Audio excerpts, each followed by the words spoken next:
If you sell on eBay and you keep getting your listings removed for policy violations, even though your items are completely genuine, this video is going to explain exactly why that's happening and what you can actually do about it. So I went through this myself. I was selling fragrances, colognes and stuff, designer items, and I spent a very long time trying to figure out how eBay's system actually works, like their AI, just how the automated takedown process actually works, what they're looking for. So everything I learned is in this video, so let's get into it. So the first thing you need to understand is that eBay's AI is not checking whether your item is real or not.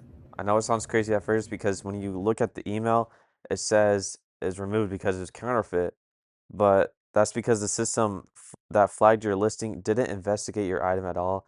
If you notice, it actually happens pretty quickly most of the time. Sometimes it takes longer. I understand that, but most of the time it's a very quick like email after you listed something.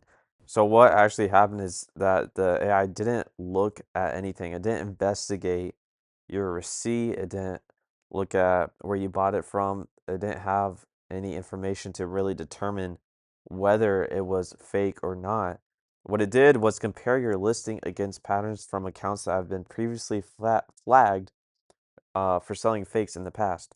So something matched it, right? Your photo style, your title structure, your pricing, maybe your overall category history, all of that gets scanned and scored automatically. And if your patterns match closely enough, your listing gets flagged. And it doesn't even matter if your item is 100% genuine. I know I've said that like 3 times now, but to the algorithm, you look like someone who sells fakes, right? So eBay maintains what I call a trust score on every seller account. And it's not your feedback rating or your seller level.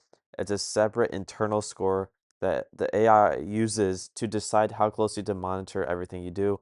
So the trust score is just something I came up with.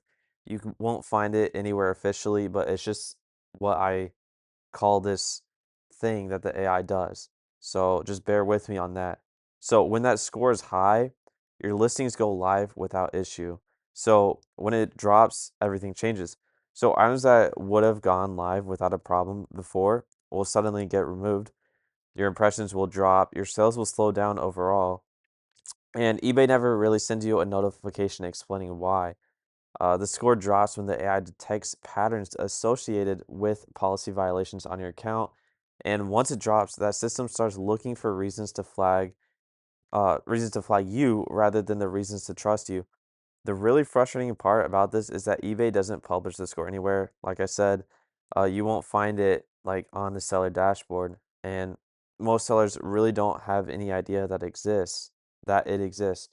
So now here's where most sellers make it significantly worse without noticing it. First mistake that they do is they start relisting too fast after removal.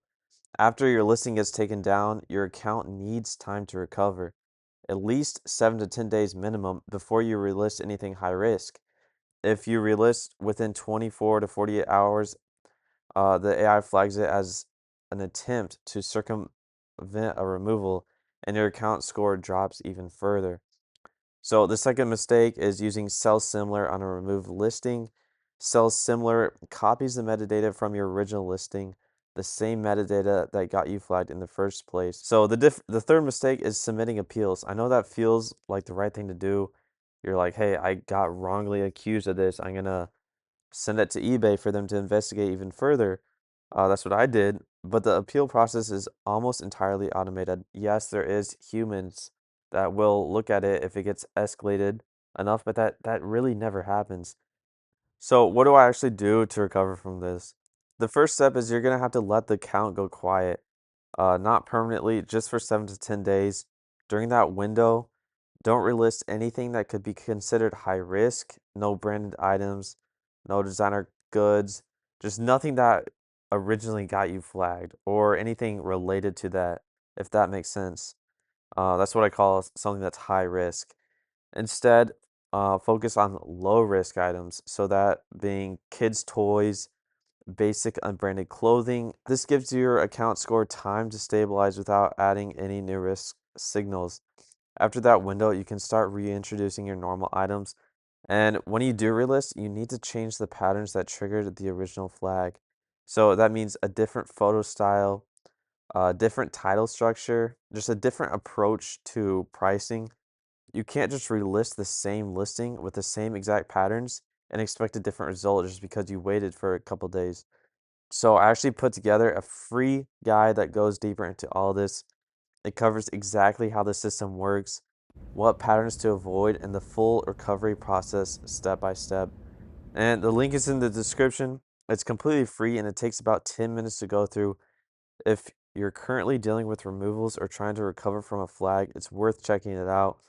If you found this video helpful, make sure to subscribe because I will cover this kind of stuff regularly. And if you have any questions, drop them in the comments. I'm happy to help.